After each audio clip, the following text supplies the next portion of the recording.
Bienvenue à tous dans ce flash et ravi de vous retrouver. L'élection présidentielle en Côte d'Ivoire aura bel et bien lieu le 25 octobre, a confirmé le chef de l'État qui a par ailleurs souligné que le débat sur la transition abordé par certains de ses opposants peut être assimilé à une atteinte à la sûreté de l'État. Message essentiel du chef de l'État après le meeting de clôture de sa tournée dans le district du Woroba.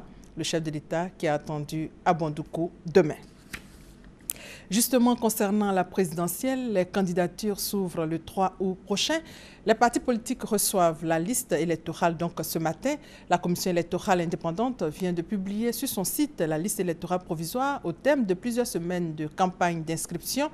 La liste compte désormais quelques 6,3 millions d'électeurs inscrits, soit 344 295 de plus qu'auparavant. Dans le domaine de la sécurité, plus de 700 gendarmes jurent de servir la patrie.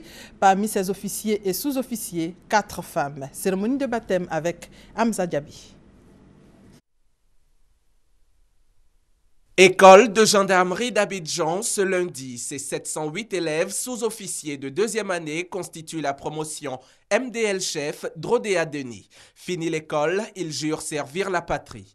À leur suite, les 46 officiers élèves de la 39e promotion baptisée Droiture en font autant. Parmi ces officiers, 4 femmes, les toutes premières de la gendarmerie nationale. Et le président de la République, son Excellence Alassane Ouattara l'a souhaité, c'est devenu une réalité.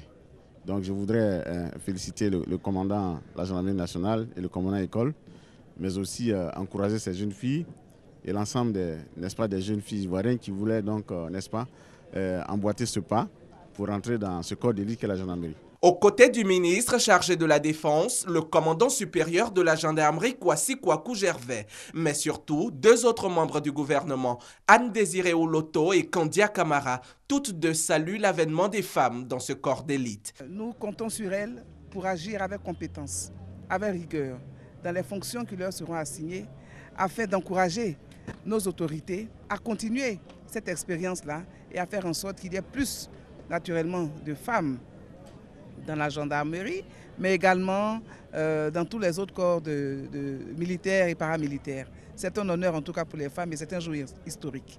Nous voulons nous en féliciter et surtout nous demandons à nos sœurs de continuer d'être des modèles pour la jeunesse féminine ivoirienne. Nous avons besoin de repères et je pense que dorénavant, elles seront ces modèles-là. En plus de ces prestations de serment, 700 élèves sous-officiers de première année ont été baptisés promotion MDL chef Trobigoyi Honoré. Puis, l'ensemble des élèves de l'école commandée par le colonel-major Alexandre Apalo Touré en fait montre de tout leur savoir-faire pour le plaisir des invités qui ont été servis en démonstration d'arts martiaux et le parcours d'obstacles. En images, les candidats à l'examen du BTS, brevet de technicien supérieur pour la session 2015, ont démarré hier les compositions par les épreuves orales. Ils sont 62 700 candidats à affronter ces différentes épreuves orales. Hors de nos frontières, contre toute attente, le principal opposant burundais, Agathon Rwasa, a participé hier à la première session de l'Assemblée nationale fraîchement élue. Il dit vouloir jouer le jeu après avoir refusé de reconnaître les résultats des élections. Le Tchad, qui joue un rôle clé dans la lutte contre Boko Haram, a lancé hier une vaste opération sur le lac Tchad contre la secte islamiste nigériane qui a multiplié des attaques sanglantes et attentats suicides dans la région ces derniers jours. Et au Cameroun, parmi les 7 personnes tuées par Boko Haram dans l'attaque de 3 villages situés près de la frontière nigériane, 3 auraient été décapités. Pour terminer, Barack Obama doit prononcer aujourd'hui un discours attendu et inédit depuis le siège de l'Union africaine à Addis Abeba.